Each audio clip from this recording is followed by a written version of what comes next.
I found the evidence for the empty tomb very convincing, but you know what? That didn't tell me what happened to Jesus. Is it true that hundreds of people really saw him alive after the crucifixion? My research took me to a letter that the Apostle Paul wrote to the church at Corinth, and it contains the earliest passage of all about what happened to the resurrected Jesus. He was raised on the third day. He appeared to Peter and then to the 12. After that, he appeared to more than 500 of the brothers at the same time. Then he appeared to James, then to all of the apostles. And last of all, he appeared to me. 1 Corinthians 15, 4-8. Paul, who is a first-generation Christian, having met and seen the resurrected Jesus, describes resurrection appearances to Peter, to the apostles, to James, and finally to himself. And he also mentions 500 people who saw Jesus alive.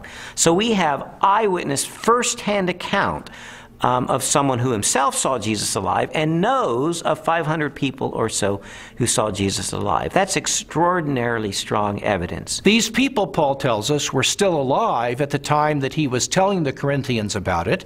And his implication is we have hundreds of people who actually saw Jesus risen from the dead. If you don't believe me, you can ask them about it because they're still alive. In 1 Corinthians 15, Paul tells the Corinthian church that he passed on what he received. He uses the language, actually, of a formal transfer of tradition. What he received, and then he describes the resurrection of Jesus Christ and the resurrection appearances.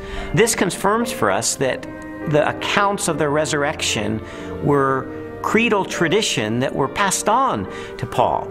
So if 1 Corinthians was written in the early to mid-50s of the first century, these traditions were much earlier than that, going back to the period of Paul's conversion in the 30s. So that pushes the accounts of the resurrection to a very, very early date. Paul seems to think that the best argument for this text is that he received it from trustworthy persons. I gave you what I was given. The answer's right. I went to the right people. And critics believe that Paul got this material. Generally, they say he received it in Jerusalem about 35 AD. First of all, he's early. He's writing within 20 to 35 years of the purported event itself, because he's quoting from a creed, an oral formula, tradition that predates the writing of the New Testament, for which most scholars date to between 3 to 5 years of the crucifixion itself. 1 Corinthians 15, 3-7 provides evidence that belief in the resurrection was already present among Jews within 2 to 3 years after Jesus was killed. That means that the resurrection stories aren't something that evolved over 30, 40, 50 years after the crucifixion of Jesus.